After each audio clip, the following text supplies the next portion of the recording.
Take a selfie. Say there, granddaughter, what are you doing there? Why are you talking to your phone? I'm taking a picture. Well, I tell you, technology's really came a long way since I was a kid. Our first cell phone came in a suitcase. What do you mean cell phones used to come in a suitcase?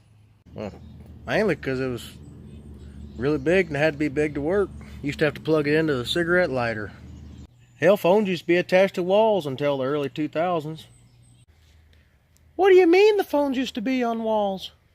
Yep, most of them had a great big long coil cord, and yep, you got to probably about a 10-foot stretch before you ran out of phone cord. How'd you have any privacy? Well, mainly you hoped the cord was long enough to go around a corner or in another room or something. You couldn't talk very loud. That's how you got privacy. So how did you block people you didn't want to talk to? Well, back in the day, if a phone was unhooked, nobody could call you. So if you didn't want to talk to somebody, or somebody kept bothering you by calling you, you just left the phone off the hook. And the only bad thing was if somebody else was going to call you, you wasn't getting a phone call from them. Because nobody was getting through if the phone's off the hook. You think that stinks?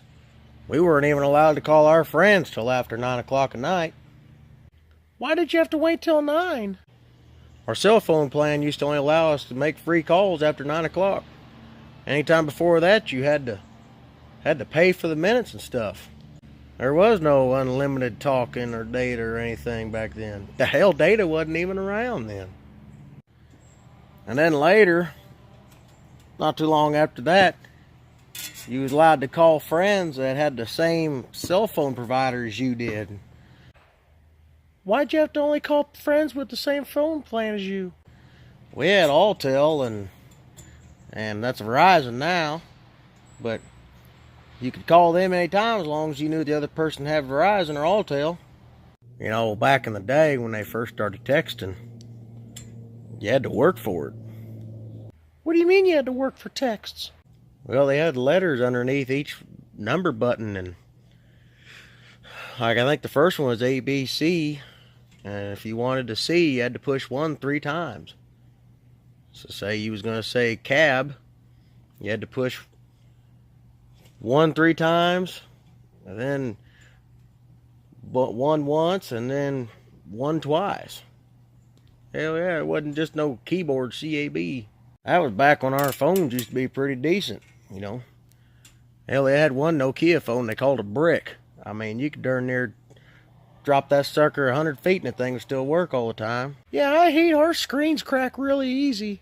You know, Grandpa's dropped his phone in the water quite a few times while he's mowing the yard or something. And back when they made good phones, you used to be able to just take the battery out for, you know, a day or a bunch of hours, you know. And sometimes if you really want to do real good, you throw it in a bag of rice or something and leave it sit there for 12 to 24 hours.